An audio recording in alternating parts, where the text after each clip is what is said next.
Pour moi, l'école communautaire, c'est à travailler en synergie avec la famille, l'école et la communauté pour pouvoir amener l'élève à se donner des outils qui vont lui permettre d'être un citoyen autonome, un citoyen heureux, un citoyen épanoui. L'école communautaire entrepreneuriale, c'est aussi comment nous, comme école, on peut aider à la collectivité à se développer, à s'épanouir. En d'autres mots, l'école ne peut pas se développer à vase clos, elle doit se développer avec sa collectivité. On dit que ça prend un village pour éduquer un enfant. Puis c'est avec l'école communautaire entrepreneuriale, on le voit. Parce que la communauté est présente dans l'école. Mais l'élève donne autant à sa communauté que la communauté donne à l'élève aussi. Une école communautaire au Nouveau-Brunswick, sa vision, c'est que chaque enfant soit heureux de venir apprendre à l'école. Puis ça fait appel à la motivation du jeune, que ça soit signifiant, que ça soit authentique. Puis, spécialement au milieu minoritaire francophone, on n'a pas une mission, on a une double mission de réussite éducative et de construction identitaire de chaque jeune. Pour moi, c'est une différente façon d'apprendre. C'est une approche où est-ce que les jeunes sont appelés à pas seulement faire un projet, mais à prendre conscience du processus puis des étapes pour réaliser leur projet, puis aussi de faire le lien entre la classe puis une fois qu'ils vont arriver sur le marché du travail. C'est vraiment de s'entreprendre dans le sens de développer cette culture. OK? Ça ne veut pas dire qu'on fait des capitalistes de tous les élèves. Ça veut dire que le jeune va pouvoir exercer ses compétences de leadership, démontrer qu'il est participant actif comme citoyen dans une communauté. Puis ça peut prendre toutes sortes de formes, mais c'est la beauté de l'école communautaire entrepreneuriale. Moi, la façon dont je vois l'école communautaire, c'est une école qui met d'abord l'accent sur les connexions. C'est beaucoup associé à la vie. Tout ce qui est vivant est connecté. Puis je trouve qu'on a tendance à vivre dans un monde où les choses sont beaucoup par morceaux, séparées. Puis si tu fais des connexions comme ça, tu vas créer du sens. Puis si tu proposes à des jeunes d'être actifs avec d'autres jeunes, avec des parents, avec leurs profs, etc., tu crées plus de sens. Avec du sens, tu crées de la motivation. Tu crées de l'intérêt.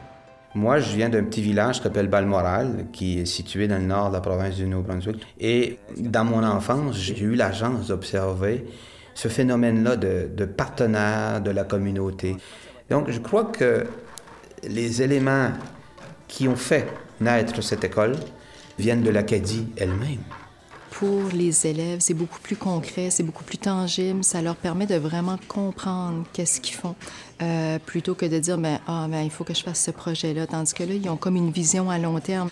On entend souvent des jeunes dire moi j'ai assez hâte à tel cours parce qu'on va faire le projet entrepreneurial. Puis pour les enseignants, c'est le fun d'entendre j'avais besoin d'enseigner d'une autre façon. Puis ça, c'est venu répondre à ce besoin-là. Puis pour d'autres qui disent comme côté discipline, j'ai plus de problème. Les jeunes travaillent ensemble, le projet, le résultat, la motivation, c'est venu vraiment faire une grosse différence. Un petit conseil, Annabelle. On donne beaucoup plus d'occasions aux élèves de s'exprimer, de développer leur pensée critique. Je dirais même que ta vie sera encore plus pitoyable. C'est ça que j'ai dit! Non, t'as dit misérable. Oui, mais ça veut dire la même affaire. Non, parce que c'est pitoyable. Puis même au niveau de l'écriture, puis même des élèves aussi qui ont des troubles d'apprentissage, des élèves qui sont autistes. Qu'auparavant, un petit changement dans leur horaire allait les bouleverser. Aujourd'hui, ils sont capables de fonctionner dans une horaire où on va avoir des changements.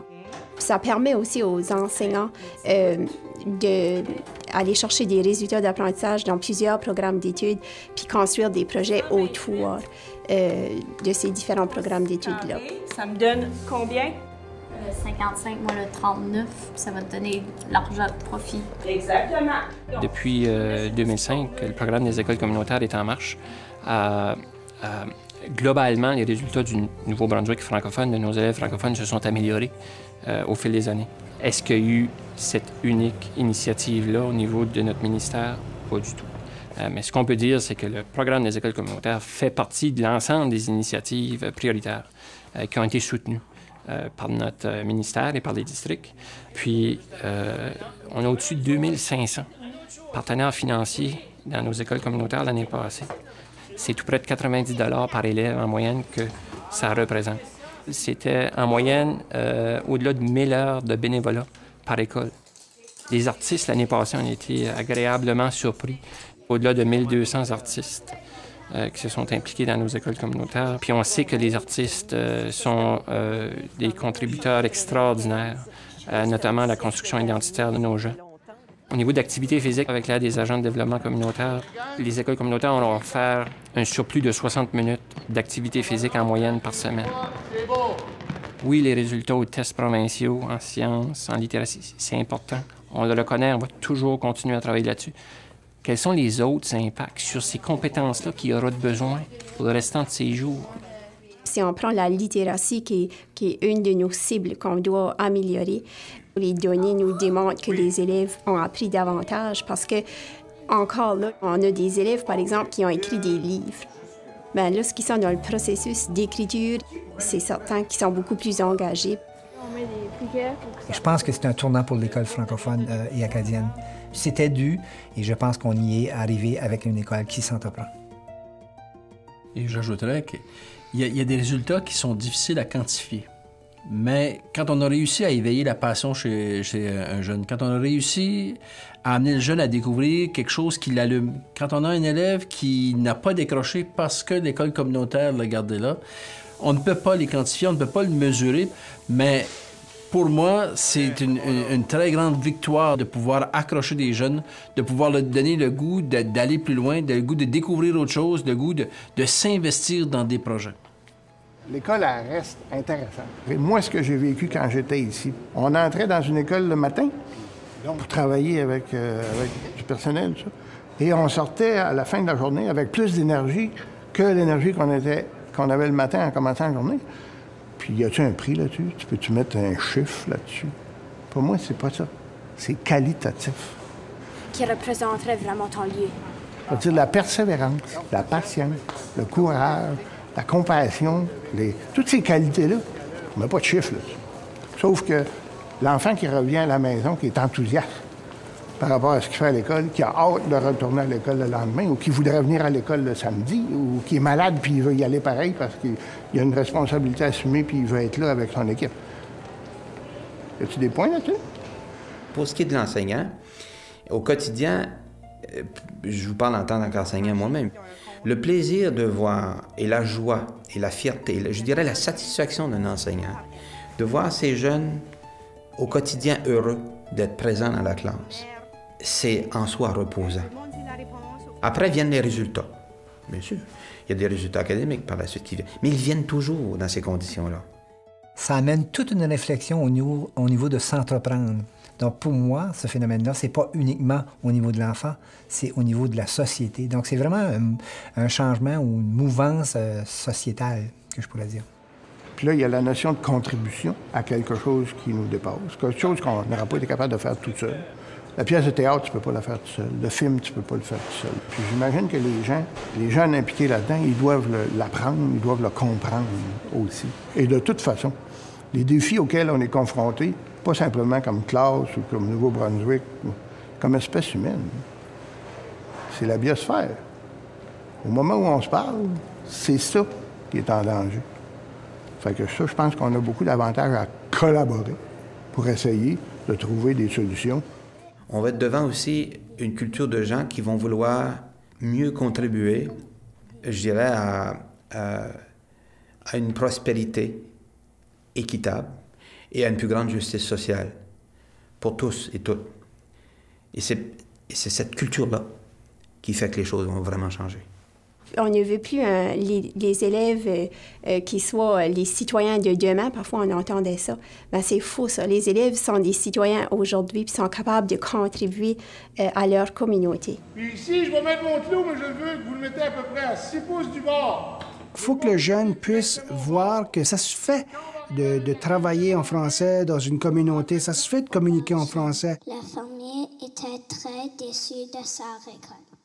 Donc, c'est pour ça que c'est important, justement, qu'ils puissent vivre cette approche communautarisante-là pour qu'ils réalisent l'importance de sa langue, de sa culture, de son histoire, de son héritage, pour assurer, justement, cette sauvegarde-là pour plus tard. Que tu sois acadien, bréon, cajun, c'est tout le temps de la parenté. Et à l'école, je dois être heureux. À l'école, je dois être motivé. À l'école, je viens pour apprendre. Peut-être que ce que l'école communautaire vient dire, c'est que tu peux apprendre et tu peux apprendre beaucoup plus. Tu peux apprendre différemment. Tu peux apprendre beaucoup plus globalement si on dit on va faire un partenariat entre l'école et des gens qui habitent ton environnement de vie, qui sont prêts à venir prêter main forte au quotidien. Voilà. Chaque jeune a des forces, chaque jeune a des intérêts, chaque jeune a des passions, puis comment faire pour faire découvrir ces passions-là, ces forces-là chez chacun des jeunes? Mais je pense que cette école communautaire-là crée les conditions. Je me dis, notre système éducatif a tellement besoin de ça, puis je pense qu'on a, je dis pas la solution, mais on a une solution intéressante. Puis je pense que à grandeur de la francophonie canadienne, francophonie internationale, je pense que le Nouveau-Brunswick francophone peut prendre sa place au soleil avec ça.